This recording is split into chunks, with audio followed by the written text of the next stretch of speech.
नमस्कार दोस्तों, आइए सुनते हैं मुंशी प्रेमचंद जी की कहानी कजाकी। मेरी बचपन की यादों में कजाकी एक ना मिटने वाला व्यक्ति है। आज 40 वर्ष गुजर गए, कजाकी की मूर्ति अभी तक मेरी आंखों के सामने नाच रही है। मैं उस समय अपने पिताजी के साथ आजमगढ़ की एक तहसील में था। कजाकी जाति का पासी था, बड़ा ही हंसमुख, बड़ा ही जिंदा दिल। वह रोज शाम को डाक का थैला लेकर आता, रात भर रहता और सुबह डाक लेकर चला जाता। शाम को फिर उधर से डाक लेकर आ जाता। मैं दिन भर उसकी राह देखा करता। ज्यों ही 4 बजते बेचैन होकर सड़क पर आकर खड़ा हो जाता। वह दूर से दौड़ता हुआ आता दिखलाई पड़ता। वह सांवले रंग का गठीला लंबा जवान था, जिसमें सांचे में ऐसा ढला हुआ कि चतुर मूर्तिकार भी उसमें कोई दोष ना निकाल सकता। उसकी छोटी छोटी मूछें उसके सुडौल शरीर पर बहुत अच्छी प्रतीत होती थी।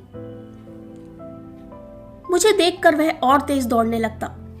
उसकी झुंझुनी और तेज से बजने लगती तथा मेरे दिल में जोर से खुशी की धड़कन होने लगती। हर्षा तिरेक में मैं भी दौड़ पड़ता और एक पल में कजाकी का कंधा मेरा सिंहासन बन जाता। वह जगह मेरी अभिलाषाओं का स्वर्ग थी। स्वर्ग के निवासियों को शायद वह आंदोलित आनंद नहीं मिलता होगा जो मुझे कजाकी के विशाल कंधे पर मिलता था। दुनिया मेरी आंखों में तुच्छ हो जाती और कजाकी मुझे कंधे पर लिए हुए दौड़ने लगता। तब ऐसा महसूस होता मानो मैं हवा के घोड़े पर उड़ा जा रहा हूं। कजाकी डाकखाने में पहुंचता तो पसीने में तरबतर रहता, लेकिन आराम करने की आदत नहीं थी। थैला रखते ही वह हम लोगों को लेकर किसी मैदान में निकल जाता। कभी हमारे साथ खेलता, कभी बिरहे गाकर सुनाता और कभी कभी कहानियां सुनाता। उसे चोरी तथा डाके, मारपीट, भूत प्रेत की सैकड़ों कहानियां याद थीं। मैं कहानियां सुनकर विचित्र आनंद में मग्न हो जाता। उसकी कहानियों के चोर डाकू सच्चे योद्धा थे, जो धनी लोगों को लूटकर दीन दुखी प्राणियों का पालन करते थे। मुझे उन पर नफरत के बदले श्रद्धा होती थी। एक रोज कजाकी को थैला लेकर आने में देर हो गई। सूर्यास्त हो गया और वह दिखलाई नहीं पड़ा। मैं खोया हुआ सा सड़क पर दूर तक नेत्र फाड़ फाड़ कर देखता था, पर वह परिचित रेखा दिखलाई न पड़ती थी। कान लगाकर सुनता था, झुनझुन की वह आमोदय ध्वनि सुनाई नहीं देती थी। प्रकाश के साथ मेरी उम्मीद भी मलिन हो जाती थी। उधर से किसी को आते देखता तो पूछता, कजाकी आता है? मगर या तो कोई सुनता ही नहीं या फिर सिर हिला देता था। अचानक झुनझुन की आवाज कानों में आई। मुझे अंधेरे में चारों ओर भूत ही दिखलाई देते थे। यहां तक कि माताजी के कमरे में ताक पर रखी हुई मिठाई भी अंधेरे हो जाने के पश्चात मेरे लिए त्याज्य हो जाती थी। लेकिन वह आवाज सुनते ही मैं उसकी ओर जोर से दौड़ा। हाँ, कजाकी ही था। उसे देखते ही मेरी विकलता गुस्से में बदल गई। मैं उसे मारने लगा, फिर रूठ करके अलग खड़ा हो गया। कजाकी ने हंसकर कहा, मारोगे तो मैं जो लाया हूं वह ना दूंगा। मैंने साहस करके कहा, जाओ मत देना, मैं लूंगा भी नहीं। कजाकी, अभी दिखा दूं तो फिर दौड़ कर गोद में उठा लोगे? मैंने पिघल कर कहा, अच्छा दिखा दो। कजाकी, तो आकर मेरे कंधे पर बैठ जाओ, भाग चलूं। आज काफी देर हो गई है, बाबूजी काफी गुस्सा हो रहे होंगे। मैंने अकड़ कर कहा, पहले दिखा तो दो। मेरी विजय हुई। यदि कजाकी को देर न होती और वह 1 मिनट भी और रुक सकता तो पासा पलट जाता। उसने कोई चीज दिखाई जिसे वह अपने एक हाथ से सीने से चिपकाए हुए था। लंबा मुंह था, 2 आंखें चमक रही थी। मैंने उसे भागकर कजाकी की गोद से ले लिया। यह हिरन का बच्चा था। मेरी उस प्रसन्नता का कौन अनुमान करेगा। तब से कठिन परीक्षाएं पास की, अच्छा पद भी पाया, राय बहादुर भी हुआ, पर वह खुशी फिर से हासिल नहीं हुई। मैं उसे गोद में लिए उसके कोमल स्पर्श का मजा उठाता हुआ घर की ओर दौड़ा। कजाकी को आने में क्यों इतनी देर हुई, इसका विचार ही ना रहा। मैंने पूछा, यह कहां पर मिला कजाकी? कजाकी, भैया यहां से थोड़ी दूर पर एक छोटा सा वन है, उसमें बहुत से हिरन हैं। मेरा बहुत दिल चाहता था कि कोई बच्चा मिल जाए तो तुम्हें दूं। आज यह बच्चा हिरनों के झुंड के साथ दिखलाई दिया। मैं झुंड की तरफ दौड़ा तो वे बहुत दूर निकल गए। यही पीछे रह गया। मैंने इसे पकड़ लिया और इसी से इतनी देर हुई। इस तरह बात करते हुए हम दोनों डाकखाने पहुंचे। बाबूजी ने मुझे ना देखा, हिरन के बच्चे को भी ना देखा। कजाकी पर ही उनकी दृष्टि पड़ी। बिगड़ कर बोले, आज इतनी देर कहाँ लगाई? अब थैला लेकर आया है, उसे लेकर मैं क्या करूं? डाक तो चली गई। बता तूने इतनी देर कहां पर लगाई? कजाकी के मुख से आवाज ना निकली। बाबूजी बोले, तुझे शायद अब नौकरी नहीं करनी है। नीच है ना, पेट भरा तो मोटा हो गया। जब भूखों मरने लगेगा तो नेत्र खुलेंगे। कजाकी खामोश खड़ा रहा। बाबूजी का गुस्सा और बढ़ा। बोले, अच्छा थैला रख दे और अपने घर की राह ले। सुअर अब डाक लेकर आया है, तेरा क्या बिगड़ेगा? जहां पर चाहेगा मजूरी कर लेगा। माथ पर तो मेरे आएगी, उत्तर तो मुझे तलब होगा। कजाकी ने रुआंसा होकर कहा, हुजूर अब कभी देर नहीं होगी। बाबूजी, आज क्यों देर की, इसका उत्तर दे। कजाकी के पास इसका कोई जवाब ना था। आश्चर्य तो यह था कि मेरी भी जबान बंद हो गई। बाबूजी बड़े क्रोधी थे। उन्हें काम करना पड़ता था, इसी बात से बात बात पर झुलझार जाते थे। मैं तो उनके सम्मुख कभी जाता ही ना था। वह भी मुझे कभी प्यार न करते थे।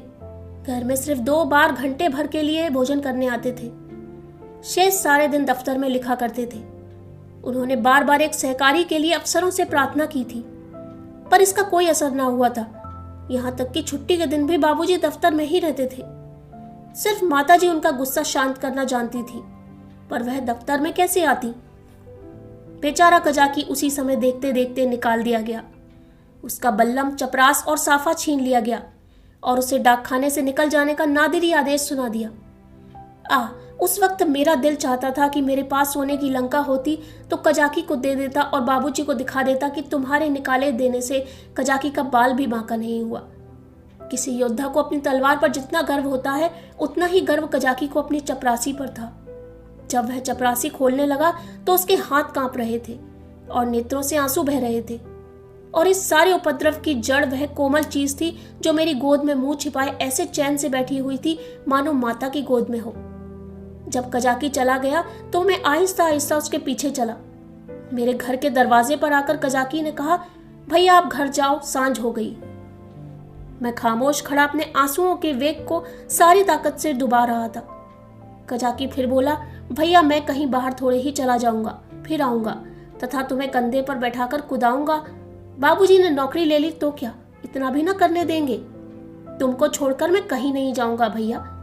जाकर अम्मा से कह दो कजाकी जाता है, उसका कहा सुना क्षमा करें।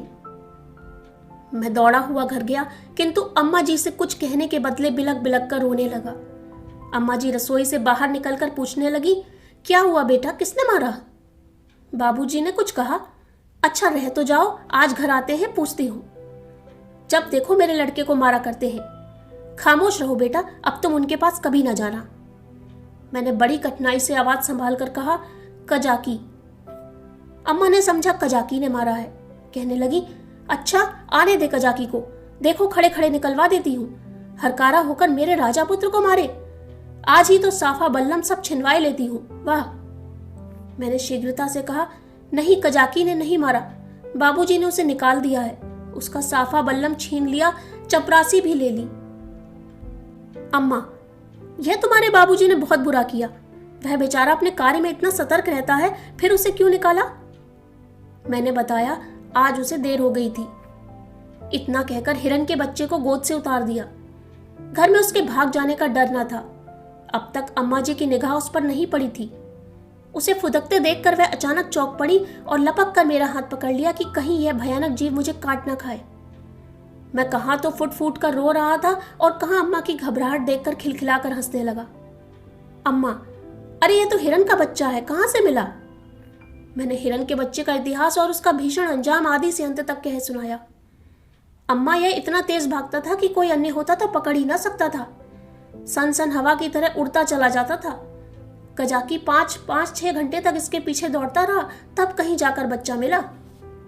अम्मा जी, कजाकी की भांति कोई संसार भर में नहीं दौड़ सकता। इसी से तो देर हो गई, इसलिए बाबूजी ने बेचारे को निकाल दिया। चपरास, साफा, बल्लम सब कुछ छीन लिया। अब बेचारा क्या करेगा, भूखों मर जाएगा। अम्मा ने पूछा, कहाँ है कजाकी, जरा उसे बुलाकर तो लाओ। मैंने कहा, बाहर तो खड़ा है, कहता था अम्मा जी से मेरा कहा सुना माफ करवा देना। अब तक अम्मा जी मेरे हाल को मजाक समझ रही थी। शायद वह समझती थी कि बाबूजी ने कजाकी को डांटा होगा, मगर मेरा अंतिम वाक्य सुनकर संशय हुआ कि वाकई कजाकी बर्खास्त तो नहीं कर दिया गया। बाहर आकर कजाकी कजाकी पुकारने लगी, किंतु कजाकी का कहीं पता नहीं था। मैंने बार बार पुकारा मगर कजाकी वहां ना था। भोजन तो मैंने खा लिया, बच्चे शौक में खाना नहीं छोड़ते, खासकर जब रबड़ी भी सामने हो। लेकिन बड़ी रात तक पड़े पड़े सोचता रहा, मेरे पास रुपए होते तो 1 लाख रुपए कजाकी को दे देता और कहता बाबूजी से कभी नहीं बोलना, बेचारा भूखों मर जाएगा, देखूं कल आता है कि नहीं। अब क्या करेगा आकर, लेकिन आने की तो कह गया है, मैं कल उसे अपने साथ खाना खिलाऊंगा। यही हवाई किले बनाते हुए मुझे नींद आ गई। दूसरे रोज मैं दिन भर अपने हिरन के बच्चे की सेवा सत्कार में व्यस्त रहा। पहले उसका नामकरण संस्कार हुआ और मुन्नू नाम रखा गया। फिर मैंने उसका अपने सब दोस्तों और सहपाठियों से परिचय कराया। दिन भर में वह मुझसे इतना हिल मिल गया कि मेरे पीछे पीछे भागने लगा। इतनी ही देर में मैंने उसे अपनी जिंदगी में एक महत्वपूर्ण स्थान दे दिया। अपने भविष्य में बनने वाले विशाल भवन में उसके लिए एक अलग कमरा बनाने का भी फैसला कर लिया। चारपाई, सैर करने की फिटन आदि की भी योजना बना ली। लेकिन शाम होते ही मैं सब कुछ छोड़ छाड़कर सड़क पर जा खड़ा हुआ और कजाकी की बाट देखने लगा। जानता था कि कजाकी निकाल दिया गया है, अब उसे यहाँ आने की कोई आवश्यकता नहीं रही। फिर भी न जाने क्यों मुझे यह उम्मीद हो रही थी कि वह आ रहा है।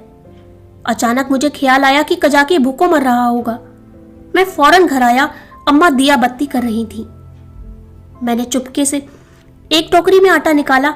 आटा हाथों में लपेटे हुए टोकरी से गिरते हुए आटे की एक लकीर बनाता हुआ भागा। जाकर रास्ते पर खड़ा हुआ ही था कि कजाकी सामने से आता दिखलाई दिया। उसके निकट बल्लम भी था, कमर में चपरास भी थी, सिर पर साफा बंधा हुआ था, बल्लम में डाक का थैला भी बंधा हुआ था। मैं भागकर उसकी कमर से चिपट गया और हैरान होकर बोला, तुम्हें चपरास और बल्लम कहां से मिल गया कजाकी? कजाकी ने मुझे उठाकर कंधे पर बैठाते हुए कहा, वह चपरास किस काम की थी भैया? वह तो गुलामी की चपरास थी, यह पुरानी प्रसन्नता की चपरास है। पहले सरकार का नौकर था, अब तुम्हारा सेवक हूं। यह कहते कहते उसकी दृष्टि टोकरी पर पड़ी जो वहीं रखी थी। बोला, वह आटा कैसा है भैया? मैंने झिझकते हुए कहा, तुम्हारे ही लिए तो लाया हूं, तुम भूखे होगे, आज क्या खाया होगा? कजाकी की आंखों में तो मैं नहीं देख सकता, उसके कंधे पर बैठा हुआ था। हाँ, उसकी आवाज से महसूस किया कि उसका गला भर आया है। बोला, भैया क्या रूखी ही रोटियां खाऊंगा? दाल, नमक, घी और कुछ नहीं है? मैं अपनी भूल पर काफी शर्मिंदा हुआ। सच तो है, बेचारा सूखी रोटियां खाएगा, लेकिन नमक, दाल, घी कैसे लाऊं? अब तो अम्मा रसोई में होंगी। आटा लेकर तो किसी तरह भाग आया था। अभी तक मुझे ना पता था कि मेरी चोरी पकड़ ली गई है। आटे की लकीर ने सुराग दे दिया था। अब ये 3-3 वस्तुएं कैसे लाऊं? अम्मा से मांगूंगा तो कभी ना देंगी। एक एक पैसों के लिए तो घंटों रुलाती हैं। इतनी सारी वस्तुएं क्यों देने लगी? एकाएक मुझे एक बात याद आई। मैंने अपनी पुस्तकों के बस्ते में कई आने पैसे छोड़ रखे थे। मुझे पैसे इकट्ठा करके रखने में बड़ा आनंद आता था। मालूम नहीं अब वह आदत क्यों बदल गई। अब भी वही स्थिति रहती तो शायद इतना फाके मस्त रहता। बाबूजी मुझे प्यार तो कभी नहीं करते थे, पर पैसे खूब देते थे। शायद अपने कार्य में व्यस्त रहने के कारण मुझसे पिंड छुड़ाने के लिए इसी नुस्खे को सबसे सरल समझते थे। इनकार करने में रोने और मचलने का भय था। इस विघ्न को वह दूर से ही टाल देते थे। अम्मा जी का स्वभाव इसके ठीक प्रतिकूल था। उन्हें मेरे रोने तथा मचलने से किसी काम में बाधा पड़ने का डर न था। आदमी लेटे लेटे दिन भर रोना सुन सकता है, हिसाब लगाते हुए जोर की आवाज से ध्यान बढ़ जाता है। अम्मा मुझे प्रेम तो बहुत करती थी, पर पैसों का नाम सुनते ही उनकी त्योरियां बदल जाती थीं। मेरे पास पुस्तकें ना थीं। हाँ, एक बस्ता था जिसमें डाक खाने के 2-4 फॉर्म तय करके किताब के रूप में रखे हुए थे। मैंने सोचा, दाल, नमक और घी के लिए क्या उतने पैसे काफी नहीं होंगे? मेरी तो मुट्ठी में नहीं आते। यह तय करके मैंने कहा, अच्छा मुझे उतार दो, मैं दाल और नमक ला दूं, लेकिन रोज आया करोगे ना? कजाकी, भैया खाने को दोगे तो क्यों नहीं आऊंगा? मैंने कहा, मैं प्रतिदिन खाने को दूंगा। कजाकी बोला, तो मैं रोज आऊंगा। मैं नीचे उतरा और दौड़कर सारी पूंजी उठा लाया। कजाकी को रोज बुलाने के लिए उस समय मेरे पास कोहिनूर हीरा भी होता तो उसके भेंट करने में मुझे पसोपेश ना होता। कजाकी ने आश्चर्यचकित होकर पूछा, ये पैसे कहां से पाए भैया? मैंने गर्वित होकर कहा, मेरे ही तो हैं। कजाकी, तुम्हारी अम्मा जी तुमको मारेंगी, कहेंगी कजाकी ने बहलाकर मंगवा लिए होंगे। भैया इन पैसों की मिठाई ले लेना तथा मटके में रख देना। मैं भूखों नहीं मरता, मेरे 2 हाथ हैं। मैं भला कभी भूखों मर सकता हूं? मैंने बहुत कहा कि पैसे मेरे हैं, किंतु कजाकी ने ना लिए। उसने बड़ी देर तक इधर उधर सैर कराई, गीत सुनाए और मुझे घर पहुंचाकर चला गया। मेरे दरवाजे पर आटे की टोकरी भी रख दी। मैंने घर में पग रखा ही था कि अम्मा जी ने डांट कर कहा, क्यों रे चोर, तू आटा लेकर गया था, अब चोरी करना सीख गया? बता किसको आटा दे आया, नहीं तो मैं तेरी खाल उधेड़ कर रख दूंगी। अम्मा गुस्से में सिंगनी हो जाती थी। सिटपिटा कर बोला, किसी को भी नहीं दिया। अम्मा, तूने आटा नहीं निकाला? देख कितना ही आटा पूरे आंगन में बिखरा पड़ा है। मैं खामोश पड़ा था। वह कितना ही धमकाती थी, पुचकारती थी, पर मेरी जबान न खुलती थी। आने वाली मुसीबत के भय से प्राण सूख रहे थे। यहां तक कि यह कहने की भी हिम्मत नहीं पड़ती थी कि बिगड़ती क्यों हो, आटा तो द्वार पर रखा हुआ है और ना उठाकर लाते ही बनता था। मानो क्रिया शक्ति ही गायब हो गई हो, मानो पांव में हिलने का सामर्थ्य ही ना रहा हो। सहसा कजाकी ने आवाज लगाई, बहू जी, आटा द्वार पर रखा हुआ है, भैया मुझे देने को ले गए थे। यह सुनते ही अम्मा दरवाजे की ओर चली गईं। कजाकी से वह पर्दा न करती थीं। उन्होंने कजाकी से कोई बात की अथवा नहीं, यह तो मैं नहीं जानता, लेकिन अम्मा जी खाली टोकरी लेकर घर में आई। फिर कोठरी में जाकर संदूक से कुछ निकाला और दरवाजे की ओर गईं। मैंने देखा कि उनकी मुट्ठी बंद थी। अब मुझे वहां खड़ा नहीं रहा गया। अम्मा जी के पीछे पीछे मैं भी गया। अम्मा ने दरवाजे पर कई बार पुकारा, मगर कजाकी वहां से चला गया था। मैंने बड़ी व्याकुलता से कहा, मैं बुलाकर लाऊं अम्मा जी? अम्मा जी ने किवाड़ बंद करते हुए कहा, तुम अंधेरे में कहां जाओगे, अभी तो यहीं खड़ा था। मैंने कहा कि यहीं रहना, मैं आती हूं। तब तक ना जाने कहां खिसक गया। बड़ा ही संकोची लड़का है। आटा तो लेता ही ना था। न जाने बेचारे के मकान में खाने को कुछ है या नहीं। रुपए लाई थी कि दे दूंगी, पर ना जाने कहां चला गया। अब तो मुझे भी थोड़ा साहस हुआ। मैंने अपनी चोरी की पूरी कहानी कह डाली। बच्चों के साथ समझदार बच्चे बनकर माँ बाप उन पर जितना प्रभाव डाल सकते हैं, जितनी शिक्षा दे सकते हैं, उतने बूढ़े बनकर नहीं। अम्मा जी ने कहा, तुमने मुझसे पूछ क्यों नहीं लिया? क्या मैं कजाकी को थोड़ा सा आटा नहीं दे देती? मैंने इसका जवाब नहीं दिया। दिल ने कहा, इस वक्त कजाकी पर दया आ रही है, जो चाहे दे डालो, किंतु मैं मांगता तो मारने को दौड़ती। हाँ, यह सोचकर चित्त खुश हुआ कि अब कजाकी भूखा ना मरेगा। अम्मा जी उसे रोज खाने को देंगी और वह नित्य मुझे कंधे पर बिठाए सैर कराएगा। दूसरे दिन मैं दिन भर मुन्नू के साथ खेलता रहा। शाम को सड़क पर जाकर खड़ा हो गया, लेकिन अंधेरा हो गया और कजाकी का कहीं पता नहीं। दिए जल गए, मार्ग में सन्नाटा छा गया, पर कजाकी ना आया। मैं रोता हुआ घर आया। अम्मा जी ने कहा, क्यों रोते हो बेटा, क्या कजाकी नहीं आया? मैं और जोर से रोने लगा। अम्मा जी ने मुझे सीने से लगा लिया। मुझे ऐसा महसूस हुआ कि उनका कंठ भी रुआंसा हो गया है। उन्होंने कहा, बेटा शांत हो जाओ, मैं कल किसी हरकारे को भेजकर कजाकी को बुलाऊंगी। मैं रोते रोते सो गया। सवेरे जैसे ही आंख खुली, मैंने अम्मा जी से कहा, कजाकी को बुलवा दो। अम्मा ने कहा, आदमी गया है बेटा, कजाकी आता ही होगा। मैं प्रसन्न होकर खेलने लगा। मुझे पता था कि अम्मा जी जो बात कहती हैं उसे पूरा अवश्य करती हैं। उन्होंने सवेरे ही किसी हरकारे को भेज दिया था। 10 बजे जब मैं मुन्नू को लिए हुए घर पर आया, मालूम हुआ कि कजाकी अपने घर पर नहीं मिला। वह रात को भी घर पर नहीं गया था। उसकी स्त्री रो रही थी कि न जाने कहां पर चले गए। उसे डर था कि वह कहीं भाग गया है। बालकों का मन कितना कोमल होता है, इसका अनुमान कोई दूसरा नहीं कर सकता। उनमें भावों को जाहिर करने के लिए शब्द नहीं होते। उन्हें यह भी ज्ञात नहीं होता कि कौन सी बात उन्हें विकल कर रही है, कौन सा कांटा उनके दिल में खटक रहा है, क्यों बार बार रोना आता है, क्यों वे हृदय मारे बैठे रहते हैं। क्या खेलने में मन नहीं लगता? मेरी भी यही दशा थी। वह कहाँ चला गया, कहीं भाग तो नहीं गया।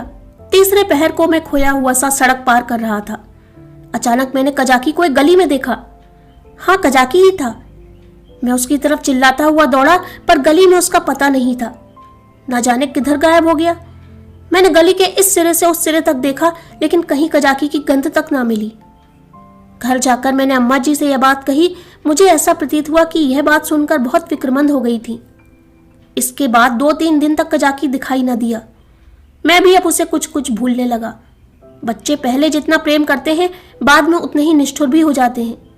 जिस खिलौने पर जान देते हैं, उसी को 2-4 दिन बाद पटक कर तोड़ भी डालते हैं। 10-12 रोज और बीत गए। दोपहर का समय था। बाबूजी खाना खा रहे थे। मैं मुन्नू के पावों में पीनस की पैजनियां बांध रहा था। एक औरत घूंघट निकाले हुए आई और आंगन में खड़ी हो गई। उसके वस्त्र फटे हुए थे और मैले थे, पर गोरी सुंदर औरत थी। उसने मुझसे पूछा, भैया भौजी कहाँ हैं? मैंने उसके निकट जाकर मुंह देखते हुए कहा, तुम कौन हो, क्या बेचती हो? औरत, कुछ बेचती नहीं हूं, बस तुम्हारे लिए ये कमलगट्टे लाई हूं। भैया, तुम्हें तो कमलगट्टे बहुत अच्छे लगते हैं ना? मैंने उसके हाथ में लटकती हुई पोटली को उत्सुक आंखों से देखकर पूछा, कहां से लाई हो देखें? स्त्री, तुम्हारे हरकारे ने भेजा है भैया। मैंने उछल कर कहा, कजाकी ने? स्त्री ने सिर हिलाकर हाँ कहा और पोटली खोलने लगी। इतने में अम्मा जी भी चौके से निकल कर आई। उसने अम्मा के पैरों को स्पर्श किया। अम्मा ने पूछा, तू कजाकी की पत्नी है? औरत ने अपना सिर झुका लिया। अम्मा, आजकल कजाकी क्या कर रहा है? औरत ने रोक कर कहा, बहूजी जिस रोज से आपके पास से आटा लेकर गए हैं उसी दिन से बीमार पड़े हुए हैं। बस भैया भैया किया करते हैं। भैया में उनका मन बसा रहता है। चौंक चौंक कर भैया भैया कहते हुए दरवाजे की ओर दौड़ते हैं। ना जाने उन्हें क्या हो गया है बहूजी। एक दिन कुछ नहीं कहा ना सुना, घर से चल दिए और एक गली में छिपकर भैया को देखते रहे। जिस समय भैया ने उन्हें देख लिया तो भागे। तुम्हारे पास आते हुए शर्माते हैं। मैंने कहा, हाँ हाँ, मैंने उस रोज तुमसे जो कहा था अम्मा जी। अम्मा, घर में कुछ खाने पीने को भी है? औरत, हाँ बहूजी, तुम्हारे आशीर्वाद से खाने पीने का कष्ट नहीं है। आज सुबह उठे और तालाब की ओर चले गए। बहुत कहती रही बाहर मत जाओ, हवा लग जाएगी, लेकिन ना माने। मारे कमजोरी के पैर कांपने लगते हैं, मगर तालाब में घुसकर ये कमल गट्टे तोड़ लाए और मुझसे कहा, ले जा और भैया को दे आ। उन्हें कमल गट्टे बहुत अच्छे लगते हैं।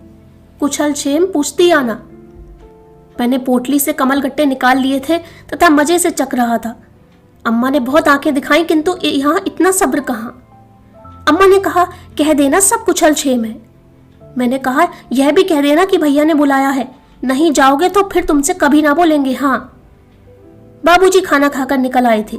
तौलिए से हाथ मुंह पोंछते हुए कहने लगे, और यह भी कह देना कि साहब ने तुमको बहाल कर दिया है। शीघ्र जाओ, नहीं तो कोई दूसरा व्यक्ति रख लिया जाएगा। औरत ने अपना वस्त्र उठाया और चली गई। अम्मा ने बहुत पुकारा मगर वह ना रुकी। शायद अम्मा जी उसे कुछ देना चाहती थी। अम्मा ने पूछा, वाकई बहाल हो गया? बाबूजी, और क्या, झूठे ही बुला रहा हूं। मैंने तो 5वें दिन ही बहाली की रिपोर्ट की थी। अम्मा, यह आपने बड़ा अच्छा किया। बाबूजी, उसकी बीमारी की भी यही दवा है। प्रातः काल में उठा तो क्या देखता हूं कि कजाकी लाठी टेकता हुआ चला रहा है। वह बहुत कमजोर हो गया था, मालूम होता था बूढ़ा हो गया है। हरा भरा वृक्ष सूख कर ठूंठ हो गया था। मैं उसकी ओर दौड़ा और उसकी कमर से चिपट गया। कजाकी ने मेरे गाल चूमे और मुझे उठाकर कंधे पर बैठने की कोशिश करने लगा, पर मैं ना उठ सका। तब वह जानवरों की भांति भूमि पर हाथों घुटनों के बल खड़ा हो गया और मैं उसकी पीठ पर सवार होकर डाकखाने की तरफ चला। मैं उस समय फूला न समाता था और शायद कजाकी मुझसे भी अधिक खुश था। बाबूजी ने कहा, कजाकी तुम बहाल हो गए, अब कभी देर मत करना। कजाकी रोता हुआ पिताजी के कदमों में गिर पड़ा, मगर शायद मेरे भाग्य में दोनों का सुख भोगना नहीं लिखा था। मुन्नू मिला तो कजाकी छूटा, कजाकी आया तो मुन्नू हाथ से गया, और ऐसा गया कि आज तक उसके जाने का कष्ट है। मुन्नू मेरी ही थाली में खाता था। जब तक मैं खाने में ना बैठूं वह कुछ भी नहीं खाता था। उसे भात में बहुत ही रुचि थी, किंतु जब तक खूब घी ना पड़ा हो उसे संतोष ना होता था। वह मेरे ही साथ सोता था और मेरे ही साथ उठता भी था। सफाई तो उसे इतनी पसंद थी कि मलमूत्र त्याग करने के लिए घर से बाहर मैदान में ही निकल जाता था। कुत्तों को घर में घुसने नहीं देता था। कुत्ते को देखते ही थाली से उठ जाता तथा उन्हें दौड़ाकर घर से बाहर निकाल देता था। कजाकी को डाकखाने में छोड़कर जब मैं खाना खाने लगा तो मुन्नू भी आ बैठा। अभी 2-4 ही कौर खाए थे कि तभी एक बड़ा सा झबरा कुत्ता आंगन में दिखाई दिया। मुन्नू उसे देखते ही भागा। दूसरे घर में जाकर कुत्ता चूहा हो जाता है। झबरा कुत्ता उसे आते देखकर दौड़ा। मुन्नू को शायद उसे घर से निकाल कर इत्मीनान ना हुआ। वह उसे घर से बाहर मैदान में भी दौड़ाने लगा। मुन्नू को शायद ध्यान न रहा कि यहाँ मेरी अमलदारी नहीं है। वह उस इलाके में पहुंच गया था जहां झबरे का भी उतना ही अधिकार था जितना मुन्नू का। मुन्नू कुत्ते को भगाते भगाते शायद अपने बाहुबल पर गर्व करने लगा था। वह यह नहीं समझता था कि घर में उसकी पीठ पर घर के स्वामी का भय कार्य करता था। झबरे ने इस मैदान में आते ही उलट कर मुन्नू की गर्दन दबा दी। बेचारे मुन्नू के मुख से आवाज तक न निकली। जब पड़ोसियों ने शोर मचाया तो मैं भागा। देखा तो मुन्नू मरा पड़ा है और झबरे का कहीं भी पता नहीं है।